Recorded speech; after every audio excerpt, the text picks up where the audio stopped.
My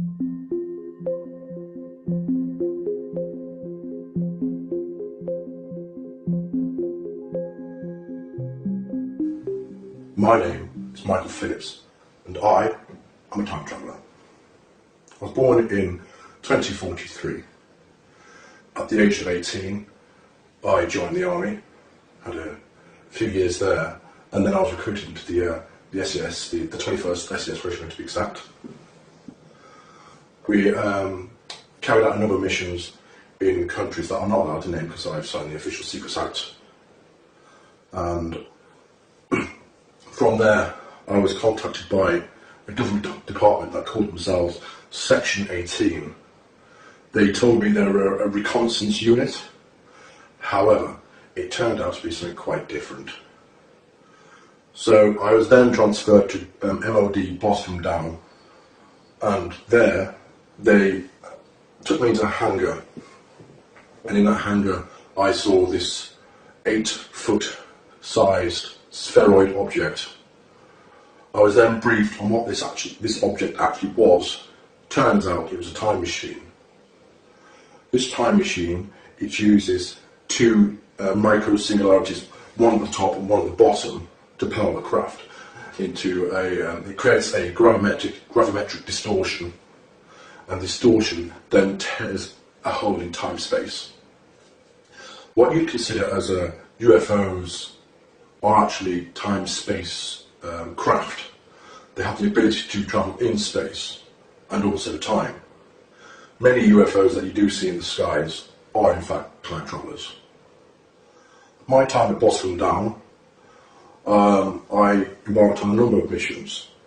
The first was to the year 2138, which was very interesting because it was not at all like I know the Earth to be now. In fact, it was rather polluted, and people were quite tribal, and it wasn't a pleasant place to be. Anyway, a little bit more about my time, 2075. All in all, it's not bad. There were a number of Earth changes which I do want to warn you about, which did change the Earth. Global warming continued. The major governments of the world did nothing to do to change that at all. So this is kind of a plea to change your ways. Another time traveller from, I think it was 2038, he came back. His name was Tahun.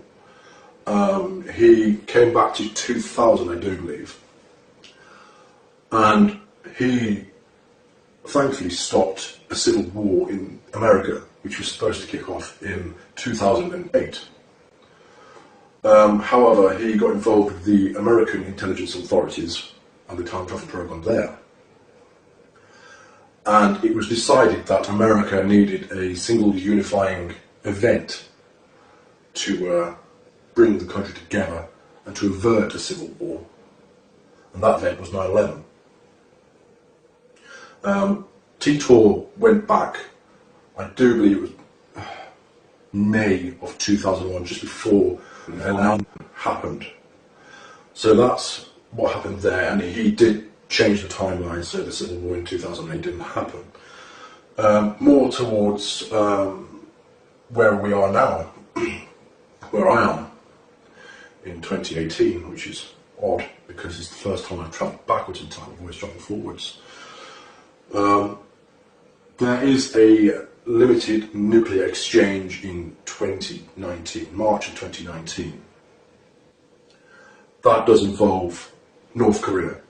They attempt to launch a nuclear missile at Honolulu in Hawaii, and then the US responds with 2 cruise missile nuclear-laden missiles to Pyongyang and takes that out. So Kim Jong-un was no more at that point, and a lot of his government was taken out too. With the turmoil that ensued after that World War III did start in 2020. It was a limited war though, thankfully. It only lasted 3 years. China and Russia were against the UK, America, and a few other countries. And all in all, it was a very fast but brutal war. Countless millions were killed. Nuclear weapons were used in a very limited capacity. Very limited, thankfully. Just battleground nuclear weapons. What else can I tell you? Oh yes, 2022, California, LA to be exact, is hit by what they term the big one. There was a very, very massive 10.2 magnitude earthquake there, which completely decimated the city. It actually cracked the fault line straight across California, and as a result, California sits a good 10 feet lower than it used to. With rising sea levels, that did cause California and surrounding areas to be flooded and to no longer be habitable for people. People had to move out. What else can I tell you? Donald Trump, he clung to power for 2 terms, tried for 3. However, he was impeached, he was finally got rid of. Then you had Oprah Winfrey, believe it or not, to try and run for the presidency. She was not successful. There was a man called Michael McIntosh who actually succeeded. I'm not sure if he's a name that's about at the moment, but that was in the mid to late 2020s. On the plus side, in the mid 2020s, we did land on Mars. We had the first land on Mars, which was good. It wasn't by NASA at all, it was by SpaceX and Elon Musk. They sent a number of missions up there in the early 2020s to prepare for the manned mission to Mars. By 2032, there was a lunar and Martian base. And towards when I was born in 2043, we were beginning to make commercial efforts to reach out to the solar system, to mine the asteroids and the moons of Jupiter for resources. So there are quite a lot of trillionaires in my time who own their own space stations, and they are very powerful people. You don't want to cross them. So a little bit more about the time travel project itself. As you can imagine, in my time, when I was born in 2043, up until I joined the program in 2075, there was a lot of money about. Trillions upon trillions upon trillions. I couldn't even guess how much money in the world or the solar system. So endeavours such as time travel were more and more possible. I have travelled numerous times in the future, and I'll tell you about one time now. I stepped into the craft, which is an 8-foot wide sphere. It uses 2 dual positive singularities, one at the top, one at the bottom, like I've said before, and it creates a distortion in the time-space via gravimetric forces. It is, how can I say, it utilises the singularities and forces the energy inwards for the time travel aspect. If you want to travel in space, you create a gravimetric wave outside of the sphere itself, and you can ride on that wave and get to a location in space very, very quickly. In terms of one of the times I went forward in time, let me just try and pick up an interesting one.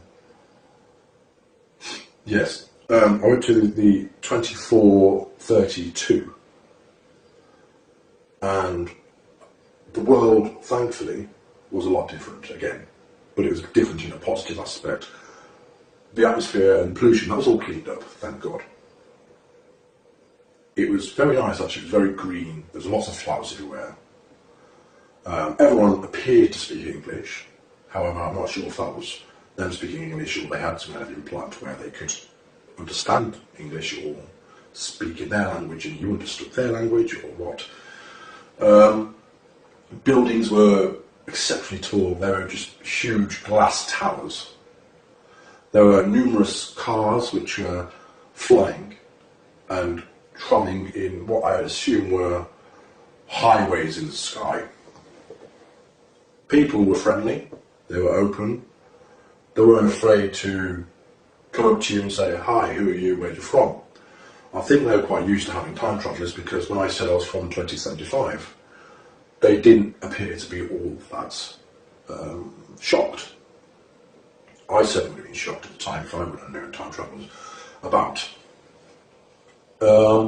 What can I say about time travel itself? Time travel itself, well, back in, I think it was 1947, the US government captured a time-space craft.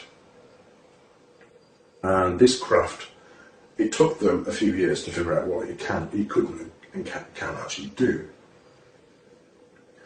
They tried to retrofit some super magnets onto a ship one time, I do believe. And unfortunately that did not go well. It did not travel in time. It travelled in space. It travelled approximately 30 or 40 kilometres down the coast. And when they did find this ship, this US Navy frigate, all the crew members were fused into the ship. And it wasn't a nice sight, so they hadn't quite perfected it back then. Officially, time travel was invented and perfected in 1975. There were a number of operatives who went backwards in time mainly because they wished to try and change various historical events such as World War II. However, they were not successful whatsoever. In fact, a lot of their efforts were making the changes and making what happened a lot worse. So if you've got any questions about what I've seen in the future, I think that you'd be more interested in that. I'd be more than happy to do another video and say, right, this is what's happened. Thank you.